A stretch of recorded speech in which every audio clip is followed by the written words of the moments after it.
My 6-year-old adopted daughter was told to wait in the hallway at my mother's 60th birthday party. "This part is for family only," someone said. I didn't argue. I just said, "We're heading home." But when the family reunion came, I made one quiet change, and the entire family lost it. I should have known the night was doomed the moment my mother texted, "Black tie optional.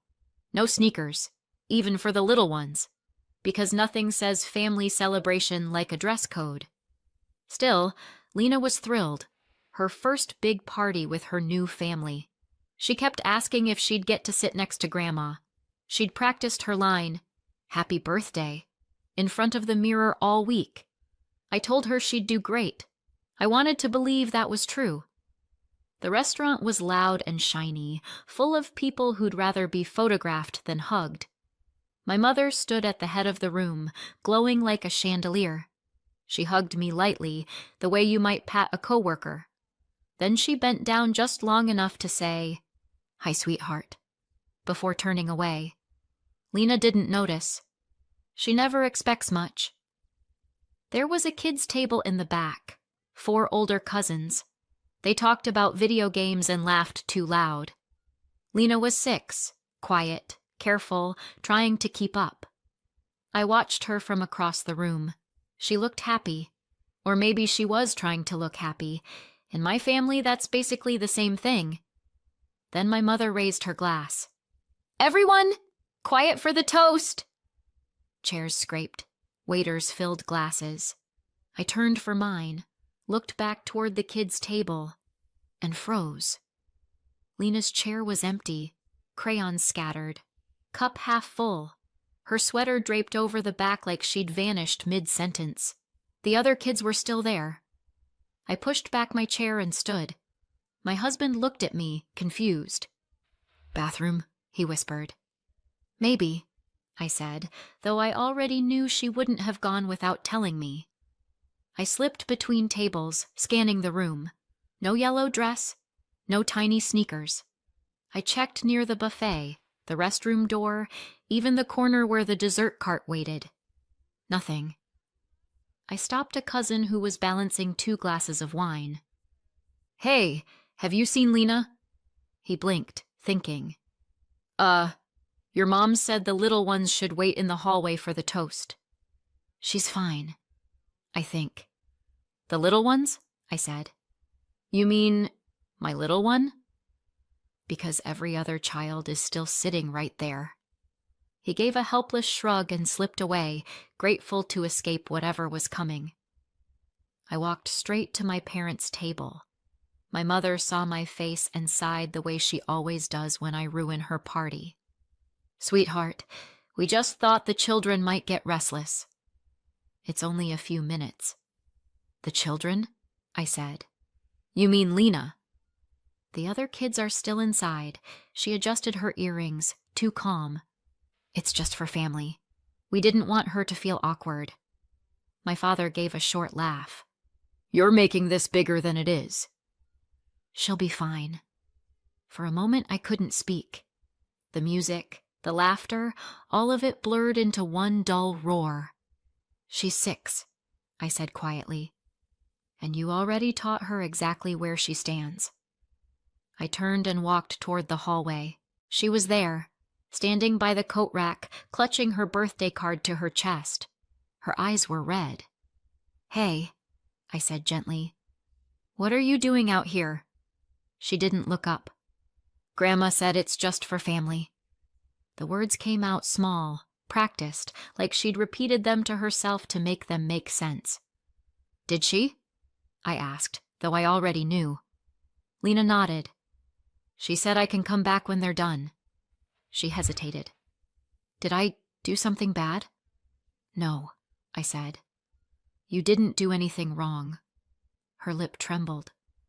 "Are you sending me back?" I felt something twist inside me. Sharp. Deep. "Never," I said. "Not ever." She pressed her face into my shoulder and finally cried, quiet, shaking sobs that soaked through my sleeve. I held her until the noise from the dining room turned into a faint, distant hum. Back inside, the toasts were over. People were laughing again, raising glasses, pretending everything was perfect.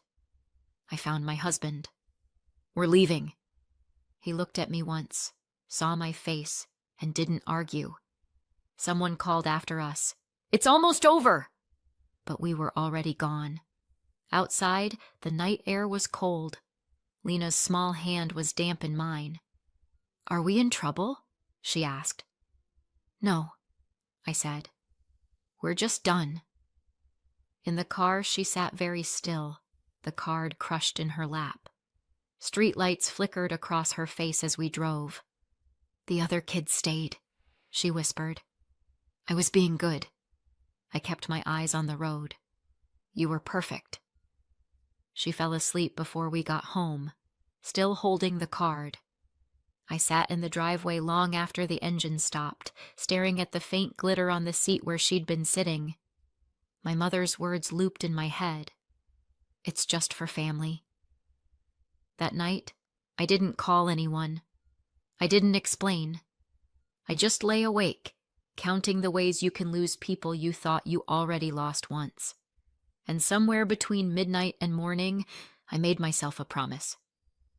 When the family reunion came, I'd make one quiet change. And this time, they'd understand exactly what family means. If you'd asked me before the party, I would have said my childhood was normal. Nothing dramatic, no tragic backstory, just a house where people pretended everything was fine because it usually was. I had one older brother, Mark, who married early, had kids early, and instantly became the golden child by producing grandchildren before I could even commit to houseplants. My parents adored him for it. Their whole world became soccer practices, birthday parties, and fridge photos of their boys. I didn't mind. I told myself I was happy being the career daughter, the reliable one who mailed birthday cards on time. We all play our parts. Mine was supporting character with a solid income. Then came the years of trying for a baby that never happened. You don't realize how loud silence is until you're waiting for a heartbeat that never shows up on the screen, until the technician turns the monitor away and says she'll give the doctor a minute to come in. After a few of those, I stopped keeping track of the months. My mother's advice? Stop thinking about it so much. That's when it happens, right? Because infertility and miscarriages are just bad vibes. Eventually, I stopped trying. I thought, fine, maybe motherhood isn't in the cards for me. But the wanting didn't switch off. It just sat there, quiet and constant, like background noise. A friend from work had adopted 2 years earlier and told me about the process. Home studies, interviews, classes, the waiting. I filled out the forms, half believing nothing would come of it. The agency said it could take years. I decided I'd rather wait than never try. Nearly a year later, my caseworker called. "There's a little girl we'd like you to meet," she said. "Her name's Lena." 5 years old, dark curls, big eyes, half a smile like she wasn't sure if she was allowed to have the whole thing. The caseworker warned me she was quiet but resilient. Translation: she'd already learned that adults were unpredictable. Her biological parents had left her alone too many times until someone finally stopped pretending they'd come back. When I met her, she barely spoke. She watched me the way you'd watch a storm, like she needed to figure out if I was the kind that passed or destroyed. I reached out my hand. She didn't take it right away, but when she finally did, she didn't let go. That was it. I was gone. Completely done for. When I told my parents I wanted to adopt her, they smiled like someone had just offered them unsalted oatmeal. My mother said, "Oh, honey, you never know what those kids have been through." My father added, "If it's meant to be, it'll happen." I asked, "So if it's not, I just stay childless because fate's lazy?" They laughed. Thought I was joking. I wasn't. They didn't forbid me. That's not their style. They just made sure I knew they disapproved without ever saying the word disapprove. Polite sabotage. That's their native language, but I did it anyway, because for the first time in years, something felt right. The first time I brought Lena to their house, she was still in foster placement. My mother greeted her with a tone reserved for distant relatives' pets. "Well, aren't you precious?" She gave her a cookie, took one photo, and later whispered to me in the kitchen, "She hardly talks. Maybe she needs professional help?" "She's 5, I said. "She needs time." Still, you don't know what her parents were like. That was the first of many comments disguised as concern. Maybe she's too quiet. Maybe she's behind. Maybe she's fragile. Maybe they were looking for reasons to keep her at arm's length. I told myself they'd warm up once it was official. People like to say blood doesn't matter. In my family, it was a promise they couldn't quite keep. A year later, the adoption was finalized. I called my parents, expecting celebration. My mother said, "That's wonderful, dear," the same way she reacts to good parking spots. They sent a card with congratulations printed in gold foil. Nothing handwritten. The next time we visited, my mom had a photo collage on the wall labeled "Grandkids," 4 frames, my brother's boys in each. Lena's photo sat on a side table next to a lamp, like a guest who hadn't earned a permanent place yet. When family photos were taken that Christmas, she somehow ended up on the edge of the group, half cut off. "Oh, it's just the way the lighting worked," my mother said. "Sure," I noticed. Lena noticed. But I said nothing. Sometimes silence feels safer than starting another war you know you'll lose. Meanwhile, my parents' lives rolled on like a luxury cruise. Mark's kids, my mother's yoga classes, my father's golf, and me, the one with a decent job and a guilt complex, usually picking up the bill without anyone asking. Most months I sent money for the house or for the trip, and no one ever mentioned it again. It stopped feeling generous after a while and started feeling automatic. I also handled the annual family reunion, the lake weekend every summer, booked the cabins, paid the deposits, built the spreadsheets. My mother treated it like weather, something that just happened every year. And I told myself it was fine, that this was how love worked in my family, quiet transactions disguised as tradition. Even in that first year after the adoption, I could feel the tilt. At birthdays, my mother would hand gifts to the grandkids first, then remember Lena at the end. "Oh, and one for you too, sweetie." Lena would smile, but her fingers always clenched the ribbon too tight. Once, my father introduced her to a neighbor as my daughter's little girl. Not granddaughter, just little girl. That one word told me everything. I kept hoping they'd change, that if they just saw her laugh or draw or read them a story, they'd realize she wasn't a charity case. She was a child who'd already been left once and was still brave enough to try again. So when my mother turned 60 and decided to throw a party, I thought, this is it. Their chance to prove me wrong. To prove her wrong, too. The little girl who still asked, "Do they like me now?" after every visit. I told Lena, "This is going to be fun. Everyone's going to be there." She beamed. "Like a real family?" "Exactly like that," I said. And I almost believed it. Almost. My husband drove. Neither of us said much. Lena sat in the back seat, holding her birthday card like evidence. Every few minutes she asked, "Are you mad at me?" And I kept saying no until the words stopped sounding true.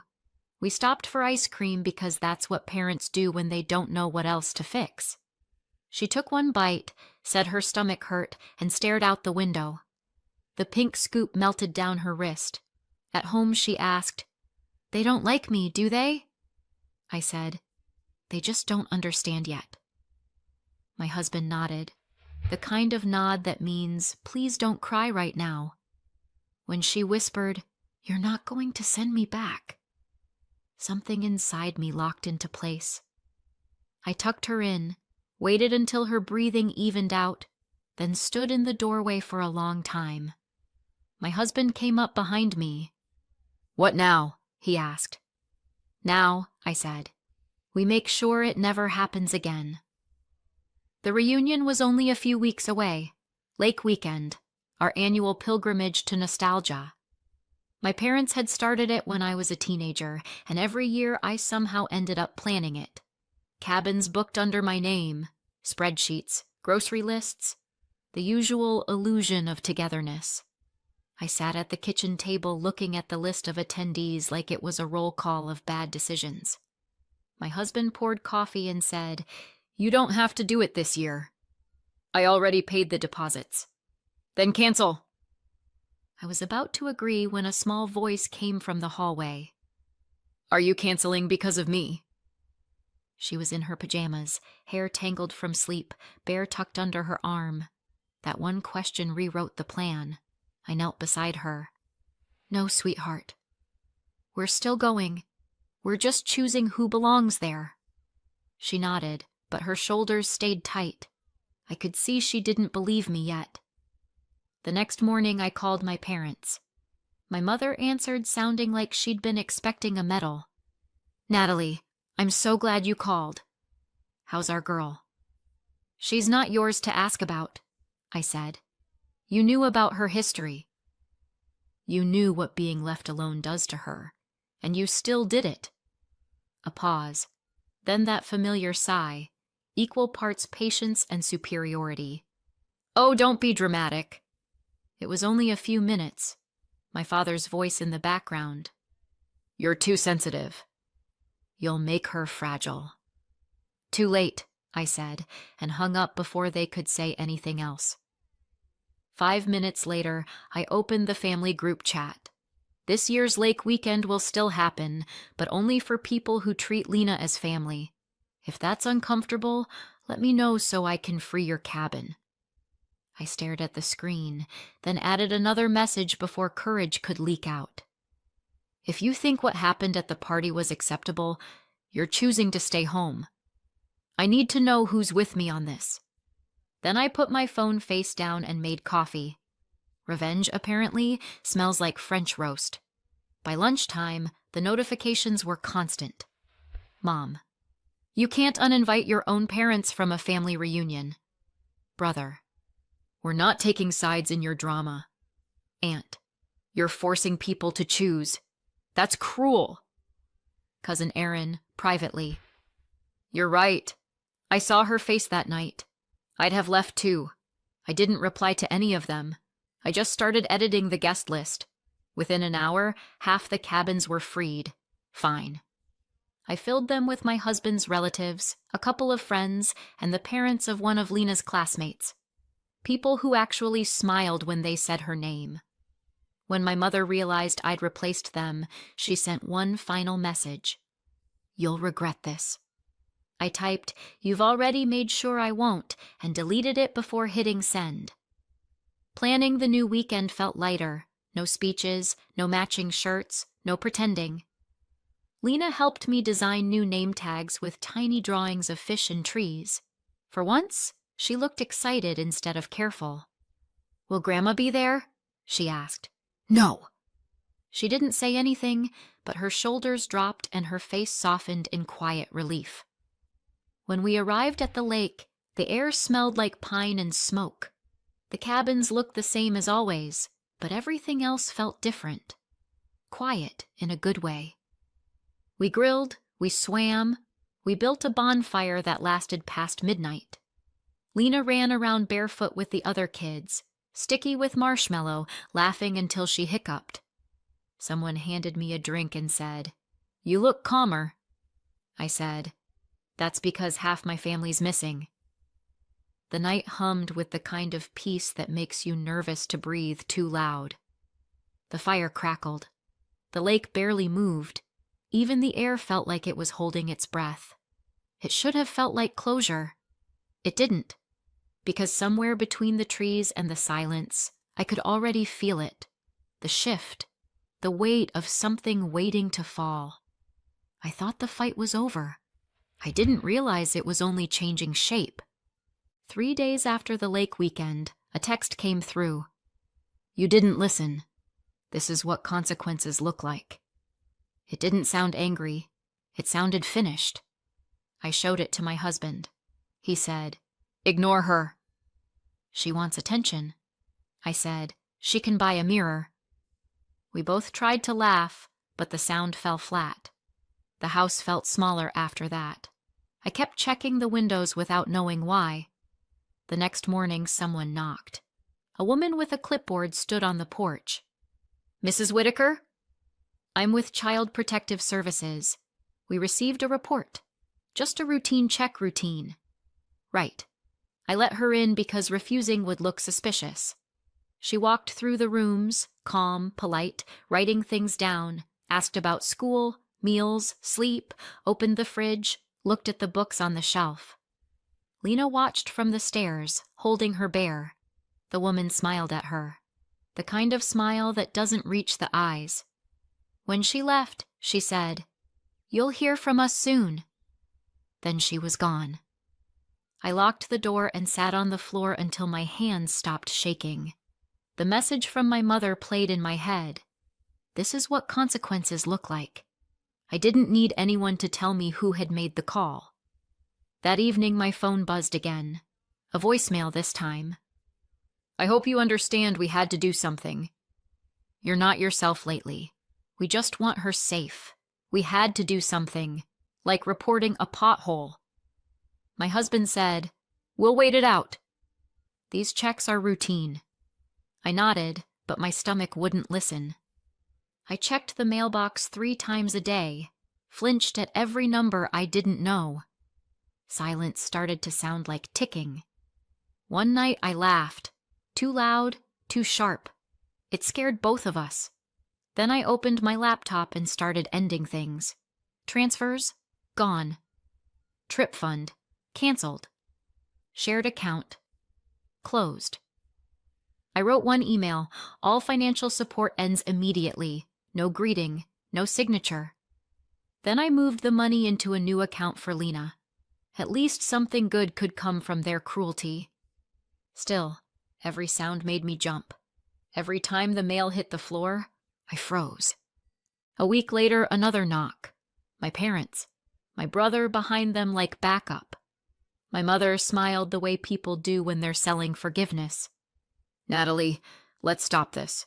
We've all gone too far." "You called CPS on me," I said. "You could have had her taken away." My father stepped forward.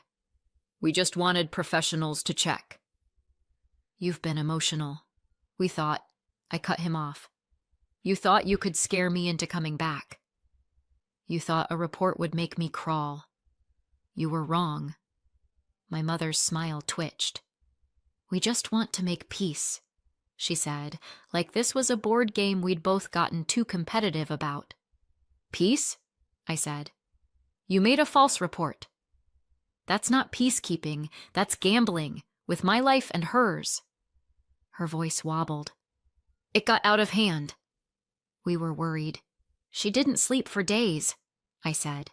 "Every knock, she thought someone was coming to take her." "And you knew what calling them would do. You did it anyway." My father tried the reasonable tone. "We can't change it now. Let's just move forward." "That's the thing," I said. "You don't get to move forward like this was a misunderstanding at brunch. You crossed a line. You can't uncross it."